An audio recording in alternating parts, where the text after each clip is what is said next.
നമസ്കാരം. രാഹുൽ മാങ്കൂട്ടം എംഎൽഎയെ കോൺഗ്രസിന്റെ പ്രാഥമിക അംഗത്വത്തിൽ നിന്നും സസ്പെൻഡ് ചെയ്ത തീരുമാനം രാഷ്ട്രീയ വൃത്തങ്ങളിൽ വലിയ ചർച്ചകൾക്ക് ഇപ്പോൾ വഴിവെച്ചിരിക്കുകയാണ്. ഈ നടപടി അത് പാർട്ടിയുടെ യുവ നേതൃനിരയിൽ ഒരു പ്രധാന കണ്ണിയെ നഷ്ടപ്പെടുത്തുന്നതിന് തുല്യമാണ്.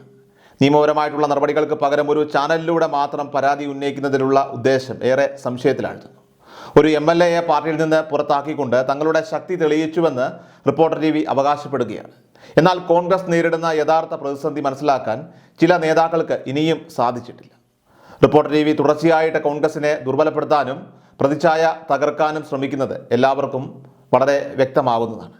എന്നിട്ടും ഈ മാധ്യമ സ്ഥാപനം ഉയർത്തുന്ന ആരോപണങ്ങൾക്ക് പാർട്ടിയിലെ ചില നേതാക്കൾ അനാവശ്യമായ പ്രാധാന്യം നൽകുകയാണ്. CPM നേതാക്കളായിട്ടുള്ള ശശീന്ദ്രൻ, അതോടൊപ്പം തന്നെ കടകംപള്ളി, തോമസ് ഐസക്, മുകേഷ് MLA എന്നിവർക്കെതിരെ ഇല്ലാത്ത ഒരു വികാരം ഇപ്പോൾ രാഹുൽ മാങ്കൂട്ടത്തിനെതിരെ കോൺഗ്രസ് നേതാക്കൾക്ക് ഉണ്ടായത് എന്തുകൊണ്ട് എന്നത് ഒരു പ്രധാനപ്പെട്ട ചോദ്യമാണ്. ഈ നിലപാടിന് പിന്നിലെ പ്രധാന കാരണം വ്യക്തിപരമായിട്ടുള്ള അസൂയയാണെന്നത് കൃത്യമായി വിലയിരുത്തപ്പെടുന്നു.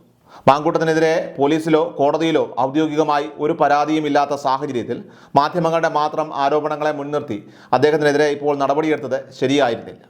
യൂത്ത് കോൺഗ്രസ് അധ്യക്ഷ സ്ഥാനം രാജിവെച്ചപ്പോൾ തന്നെ ഈ വിഷയത്തിൽ ഒരു വിട്ടുവീഴ്ച മനോഭാവം ഉണ്ടായിരുന്നെങ്കിൽ ഈ പ്രതിസന്ധി ഒഴിവാക്കാമായിരുന്നു. എന്നാൽ പുതിയ ആരോപണങ്ങളൊന്നും ഇല്ലാതിരുന്നപ്പോഴാണ് രാഹുൽ മാങ്കൂട്ടത്തിനെതിരെയുള്ള നീക്കങ്ങൾ ഇപ്പോൾ ആസൂത്രണം ചെയ്യപ്പെട്ടത്. ഇത് CPM BJP പാർട്ടികളുടെ പിന്തുണയോടെ റിപ്പോർട്ടർ ടിവിയുടെ നേതൃത്വത്തിൽ നടന്ന ഒരു ഗൂഢാലോചനയാണ് എന്ന് സംശയിക്കപ്പെടുന്നു. പാർട്ടിക്കുള്ളിലെ അഭിപ്രായ വ്യത്യാസങ്ങൾ മാധ്യമങ്ങൾക്ക് മുന്നിൽ വിളമ്പിയതിലൂടെ ചില നേതാക്കൾ അവരുടെ വ്യക്തിപരമായിട്ടുള്ള താല്പര്യങ്ങൾക്കാണ് ഇപ്പോൾ മുൻഗണന നൽകിയത്. ഒരു രാഷ്ട്രീയ പാർട്ടി അതിൻ്റെ പ്രവർത്തകരുടെ വികാരങ്ങളെ മാനിക്കേണ്ടതായിട്ടുണ്ട്. രാഹുൽ മാങ്കൂട്ടത്തിന് തെറ്റ് സംഭവിച്ചിട്ടുണ്ടെങ്കിൽ അദ്ദേഹത്തെ തിരുത്താനുള്ള അവസരം പാർട്ടി ആദ്യം നൽകണമായിരുന്നു. പാർട്ടിക്ക് വേണ്ടി നിലകൊണ്ട ഒരു യുവ നേതാവിനെ കൈയൊഴിഞ്ഞത് അദ്ദേഹത്തെ പിന്തുണയ്ക്കുന്ന ആയിരക്കണക്കിന് പ്രവർത്തകരുടെ വികാരങ്ങളെ അവഗണിക്കുന്നതിന് തുല്യമാണ്. സരിതയുടെ കാര്യം എല്ലാവർക്കും അറിയാം. സരിത എന്ന കഥാപാത്രത്തെ ഉപയോഗിച്ച് കോൺഗ്രസിനെ തകർക്കാൻ ശ്രമിച്ച ചരിത്രം പാർട്ടി നേതാക്കൾ മറക്കരുത്. ഉമ്മൻചാണ്ടിക്കെതിരെ CPM നടത്തിയ നീക്കങ്ങളെ പിന്തുണച്ച ചില നേതാക്കൾ തന്നെയാണ് ഇന്ന് കോൺഗ്രസിൻ്റെ നേതൃനിരയിൽ ഇപ്പോഴും ഇരിക്കുന്നത്.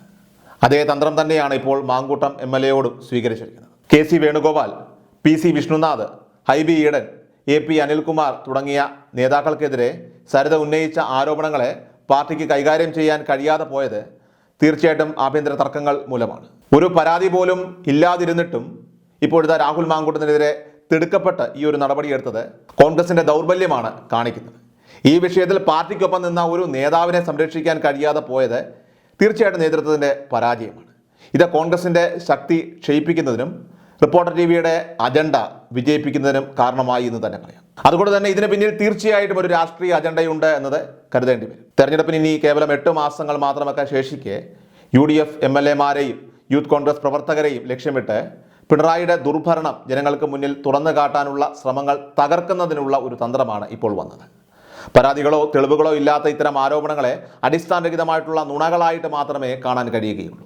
കേരളത്തിലെ ജനങ്ങൾ ഇത്തരം വ്യാജ വാർത്തകളുടെ യാഥാർത്ഥ്യം തിരിച്ചറിഞ്ഞു തുടങ്ങിയിട്ടുണ്ട്. അത് ഭാവിയിൽ ഈ വാർത്തകളെ തള്ളിക്കളയാനായിട്ട് തീർച്ചയായിട്ടും ഇടയാക്കും. വ്യാജ വാർത്തകൾ നിർമ്മിക്കുകയും അത് പ്രചരിപ്പിക്കുകയും ചെയ്യുന്ന മാധ്യമങ്ങളും അവരെ സഹായിക്കുന്നവരും തീർച്ചയായിട്ടും കേരള സമൂഹത്തിന് വലിയ ഭീഷണിയാണ് ഉയർത്തുന്നത്.